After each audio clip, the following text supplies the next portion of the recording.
Muy buen día, alumnos. Hoy vamos a continuar con nuestro curso de psicología y para efecto de ello vamos a tratar el tema sobre las escuelas psicológicas.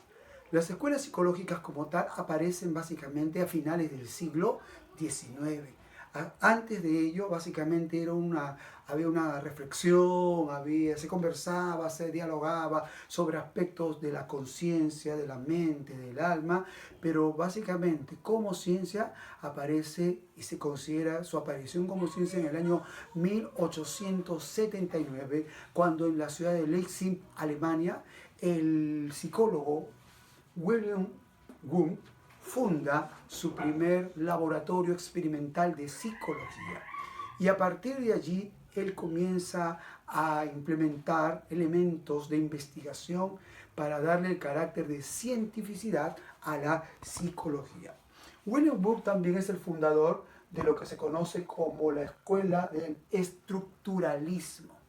¿Qué planteaba el estructuralismo? Planteaba que la conciencia humana tenía varios elementos en su interior y que todo ello formaba una estructura y que para poder tener un entendimiento real del comportamiento y la conducta del ser humano tenían que estudiarse separadamente y después ya evaluarlo como un todo, pero sobre todo separadamente cada elemento de la conciencia humana, como los sentimientos, las emociones, como las imágenes, las sensaciones, etc. ¿Ok? Entonces, William Wundt, repito, plantea que la conciencia es un elemento importante de estudio de la psicología y para él la herramienta adecuada para que se pudiera estudiar adecuadamente la conciencia humana era la introspección. ¿Qué implica la palabra introspección? Implica el análisis personal que se hace uno mismo. Y bueno, uno una vez que tiene esa reflexión acerca de lo que le sucede en su interior, puede compartirlo al que lo está observando. Eso se llama introspección. Obviamente para muchos de ellos la introspección no es válida porque está condicionada muchas veces a la subjetividad del paciente o el individuo, pero para efectos de esta corriente sí era muy importante la introspección. Luego viene otra corriente muy importante que se conoce como el funcionalismo, desarrollada y fundada por William James y luego más adelante por Dewey. Y estos autores aparecen en una época muy interesante. Primero, donde hay un tiempo donde hay un avance industrial muy tremendo que lleva a los estudiosos a analizar el comportamiento de las personas en relación con este desarrollo industrial que creó obviamente nuevas costumbres, creó nuevas formas de vida, nuevas ideas. Entonces, en ese contexto aparece el funcionalismo y también en ese mismo contexto estaba muy en boga y muy fuerte también las ideas de Darwin, quien planteaba pues que los seres luchaban y que el más fuerte, ¿no?, vencía al menor para poder seguir avanzando y desarrollándose. ¿Okay? El funcionalismo básicamente, como su nombre lo dice, buscaba elementos de la ciencia que eran útiles para el estudio de la conciencia y del proceso psíquico del ser humano. Es decir, aquello que era útil, pues valía la pena considerarlo. Luego viene la reflexiología. Reflexiología, en un principio estudiado por dos psicólogos rusos como Shekhinov y Bechtelin, quienes señalaban que para que la ciencia psicológica se considerara como tal, necesitaba siempre tener una base fisiológica, es decir, una base en relación con el cuerpo humano, con el estudio de la anatomía humana. Y luego, para complementar las afirmaciones de Shekhinov y Bechtelin, aparece Pavlov. Y Pavlov, que era también un psicólogo ruso, él desarrolla su tesis de reflexología, como mencionaremos, pero él no pensó en un principio que él iba a hacer o lanzar tesis o ideas en relación con la psicología, sino que básicamente su análisis era un análisis fisiológico, empezando con el estudio de los animales, del comportamiento de los animales, sobre todo los estudios con perros, y llegó a determinar, entre otras cosas, primero, que muchas de las conductas, ¿no?, son en función de reflejos, es decir, reacciones, ¿no?, humanas, naturales, del ser humano frente a determinada situación. Un ejemplo ponía él, ¿no? Cuando alguien tiene hambre, ponía en el caso del experimento que hizo con perros, ¿no? Él vio que el perro, cada vez que le ponían una determinada comida que le gustaba, comenzaba a salivar, comenzaba a emitir saliva cada vez que se le presentaba la comida, sobre todo que le agradaba. Entonces, de ahí otras investigaciones accesorias llegan a la conclusión de que muchas de las conductas o comportamientos están en relación con los reflejos. De allí el nombre de reflexología. ¿Bien? Y obviamente también decía que un elemento importante para el estudio de la conducta humana era también estudiar todo lo que era el sistema neuronal, el sistema nervioso central del ser humano, que de alguna forma tenía relación con el mundo externo, y en relación de esas percepciones o lo que recibía esa información del mundo externo, también podía conducirse o comportarse. ¿Okay? Siguiente, la Gestalt. La Gestalt es una corriente que está desarrollada por teóricos alemanes como Max Wertheimer, Wolfgang Kohler, Kurt Kafka y Kurt Lewin. Sobre todo en este que destaca de todos ellos es Kurt Kafka. ¿Bien? Kurt Kafka. Estos científicos desarrollaron más o menos en la época, sus investigaciones en la época del dominio nazi en Alemania, en los años 1930 y tantos en adelante, pero por su seguridad y para que no tuvieran mayor problema, ellos se fueron a los Estados Unidos y pudieron ahí desarrollar con mayor libertad sus ideas. ¿Y qué planteaba la Gestalt? La Gestalt, a diferencia del estructuralismo que planteaba que la conciencia tenía varios elementos y hay que estudiar cada elemento por separado, en cambio la Gestalt planteaba de que el comportamiento tenía que estudiarse como un todo, que no era tan importante los elementos aislados, sino lo que en su totalidad se manifestaba y se evidenciaba. ¿Okay? La Gestalt entonces planteaba la importancia de la conciencia, es decir, lo que había dentro del ser humano. Y también para sus estudios, sustentar sus tesis, ellos planteaban la introspección y los métodos experimentales, es decir, introspección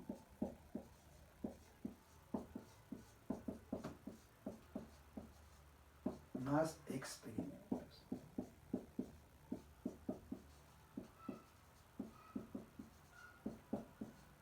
Aquí básicamente en el estructuralismo era, ¿no?, la introspección.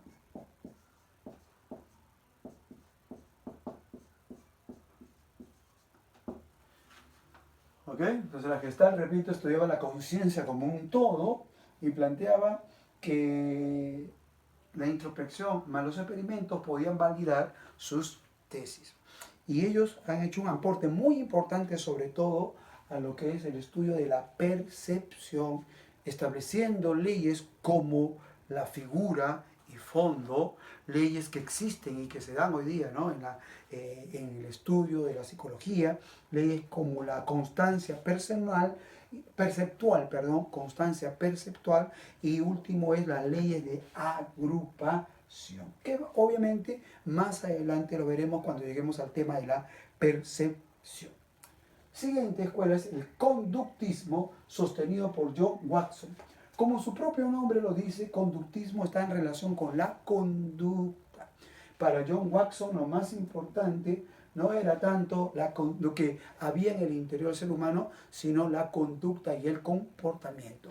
Y también el conductismo sostenía de que la conducta está en relación con el medio ambiente que nos rodea. Es decir, el hombre actúa en relación con su medio ambiente. Ahora, Algunas premisas importantes que manifestaban los conductistas era que se debe estudiar el medio ambiente en que vive el individuo y también la conducta que se observa. Es decir, dos elementos muy importantes, repito, para el conductismo. La conducta más el medio ambiente. Conducta más el medio ambiente. Planteaba también que la introspección no era muy adecuada como forma de investigación científica, sino que tenía que hacerse esta básicamente con experimentos y observación. Experimentos y observación. También planteaba que un elemento muy importante para investigar la conducta humana también podía ser investigar la conducta de los animales, porque cuando se podía, decía en su tesis, era que cuando se estudiaban los elementos más simples, entonces era más fácil comprender los elementos más complejos. Entonces empezaron muchas de sus investigaciones de cuanto a conducta, primero con animales y luego ya con seres humanos. También ellos decían que los psicólogos deben plantearse metas científicas, es decir, como descripción, explicación y predicción, ¿está bien?, del comportamiento. Y por último, también hay que reconocer, y se reconoce, que sus principales aportes están en cuanto a la psicología educativa. Psicología educativa. Ellos estudiaron mucho y hasta ahora algunos de sus principios, de sus investigaciones, sirven sobre todo para lo que es los problemas de aprendizaje, ¿no?, etcétera, etcétera. Y por último, vamos a mencionar una de las corrientes que todavía hasta hoy en día también, de alguna forma, algunas personas, tal vez mejorándola, están todavía sosteniéndola, que es el famoso psicoanálisis, planteada por el psicólogo austriaco Sigmund Freud, que nació en el año 1856 y murió en el año 1939.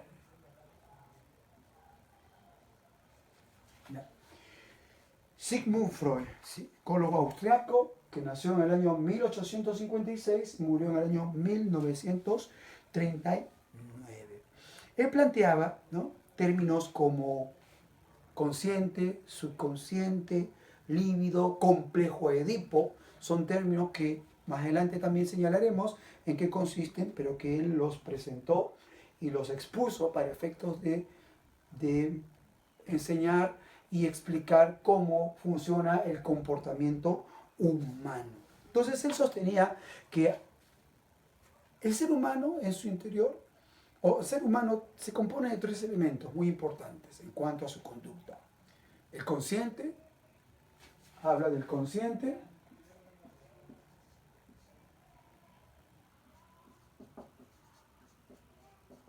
el subconsciente y el inconsciente.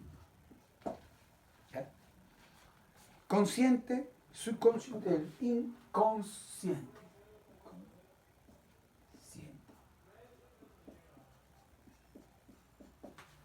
Consciente, subconsciente, inconsciente. Y que en realidad lo que daba, el consciente básicamente era el darse cuenta de las cosas. El subconsciente era la parte interna del ser humano que a veces no necesariamente se daba cuenta, pero el inconsciente era el centro del cual salían todas las formas de manifestaciones de conducta. Es decir, desde el inconsciente era el punto de origen del comportamiento humano.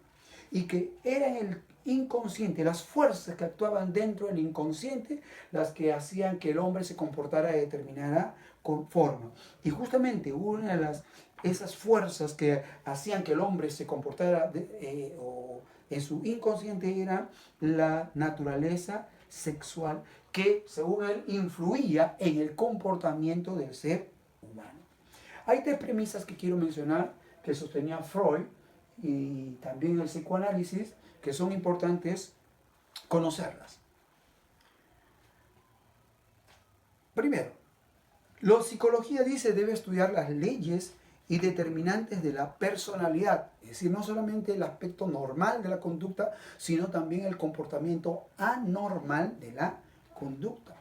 Decía él que el inconsciente es un aspecto sumamente importante de la personalidad y que la meta para un psicólogo era hacer consciente a las personas de sus sentimientos que hay en su inconsciente. ¿Y cómo lo lograba esto? A través de una relación profunda. Este es el tercer asunto.